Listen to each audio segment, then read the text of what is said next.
it's a lot of new faces, but as the guys we're talking about, it's guys that have been around. So you've got some veteran guys that just maybe haven't been in this situation. Right. It's interesting how it goes. And when I was the special teams coordinator at Western Kentucky back in the 2010s, before Coach Brown was there with Coach Taggart, we had a really good core of special teams guys in 2011. In 2012, those guys became starters on offense and defense. And I tried to use the same guys to run down on kickoffs and do all that stuff, and we didn't get the same effect. And so now we're in a similar situation here where now our guys that were core special teams guys are starting to play offense and defense because they've built trust within the team by playing on special teams and making plays. So now you see them on offense and defense, like D'Angelo Hutchinson. His role on defense has gotten so much bigger. So now we've got some younger guys who were red shirts or whatever last year, or some transfer guys that came in that are replacing them. And they're just, we try to find the hungriest guys that love football and want to play a lot and don't care.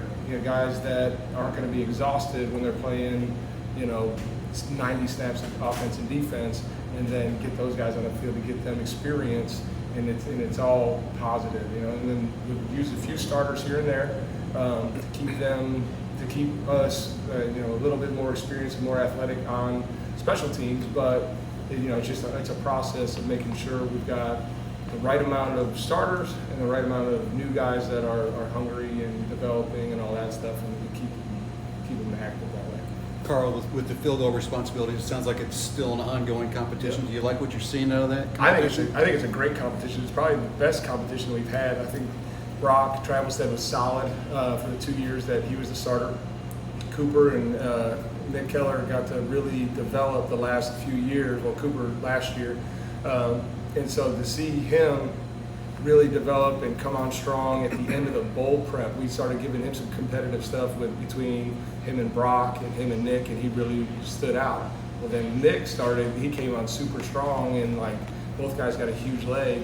And then you got the freshman, Carson Hilbert, who all of a sudden this kid is super calm. He doesn't hardly smile. He doesn't hardly talk. He goes out there, kicks it, high fives, and kind of trots off the field. And so he's so I can't tell if he's nervous as steel or completely nervous. It's a fine line, but he does. They all do a really good job. They're all hitting right now around 80% of their field goal makes, and then they're athletic. So hopefully we get some ability to run some fakes with those guys and have some fun out there with that too. How big was it last year to be able to have a kickoff guy and a field goal guy? It's huge. All right, so it's funny. David Akers, alumni from here, Hall of Fame NFL guy.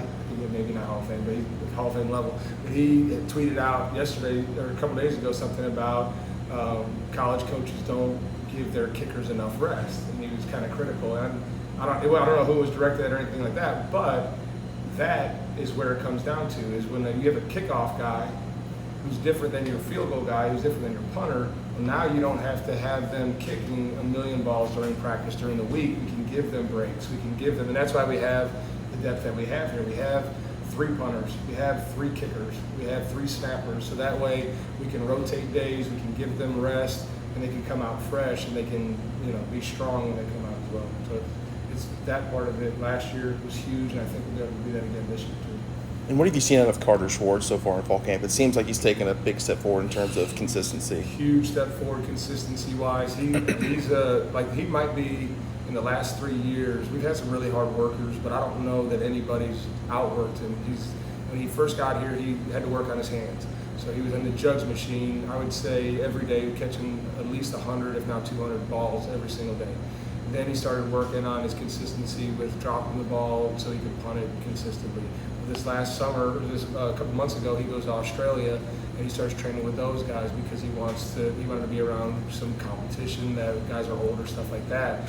And he's come back a different person. He's confident. He talks. And he was another one who's a mute, basically. He'd go out there. I asked him, have you ever talked to anybody that's not a specialist on the team? He's like, well, I said hi to so-and-so. I'm like, well, that's not the same.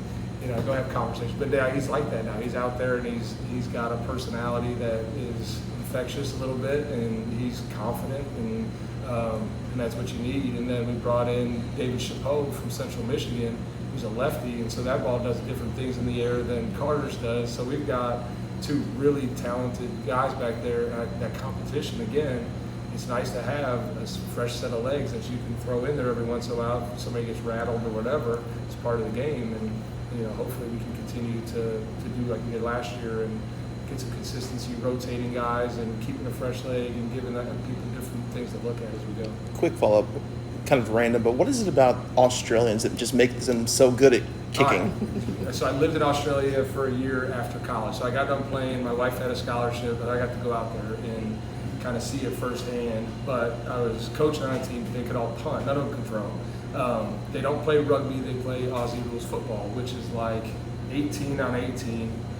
It's a huge field. Like you picture a 400-meter track and cover that in grass and everything. So they play on that. There's some goalposts, but it's all kicking the ball, passing it to each other that way. So they grow up and when they go play catch, they're kicking the ball to each other playing catch, and then they get tackled while they're playing the game. You know what I mean? So it's like football mixed with basketball mixed with soccer. So it's crazy sports, but that's how they grow up that way. Like we grew up throwing footballs and baseballs, and it's just different. And so I think we have some really talented punters here that just have to. It takes a couple years to get them on that same level, and Carter is living proof of that. So it's good.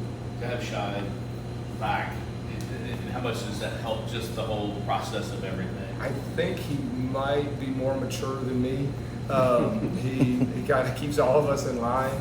He's a great leader that way. He's, like if somebody's acting immature, he's going to tell them, hey man, we don't do that. If somebody is doing a good job, he's going to tell them, hey man, you're doing awesome. And it feels good when he tells you that you've done a good job because it's sincere, it's genuine. So he gives us a leadership quality that's excellent. And then his experience as a player, like in certain situations, he knows what's coming. And I think he makes him like a coach on the field. He can help out the punters, but he could also help out the guards and the tackles and the guys in the shield and stuff like that. And so that experience is huge because it gives you just another set of eyes that's out there on the field and more experience. And then he's super talented. Like I don't know if you know this, he's like a 7-time Taekwondo world champion. Like when he was a little kid. So he's multi-talented and just awesome. And then he's a really talented long snapper. And so it's good to have him on the team still. The return game, you got a lot of speed to choose from back there. How do you decide on, okay, we're going to go with this guy and this guy? It's fun. It's fun to be able to pick it because, like, Colin, obviously, we got big return ability. Had the one against Miami last year. It was a long return. He had a couple in the bowl game that were, like, so close to breaking out. So he gives you, he's just so collected back there and he catches it effortlessly.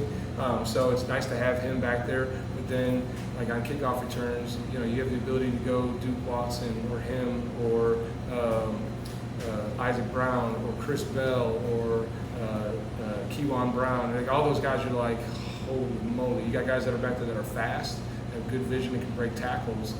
It makes the job of the guys up front a whole lot easier. But really, we've got some veteran guys blocking for them too, and on the punt block side of things and on the kickoff return side of things, we've got some veteran guys that are going to be, working their technique to block, but those guys can make errors into big plays real fast just with their natural abilities. So it's fun. Thanks. Appreciate it. Thanks, Carl.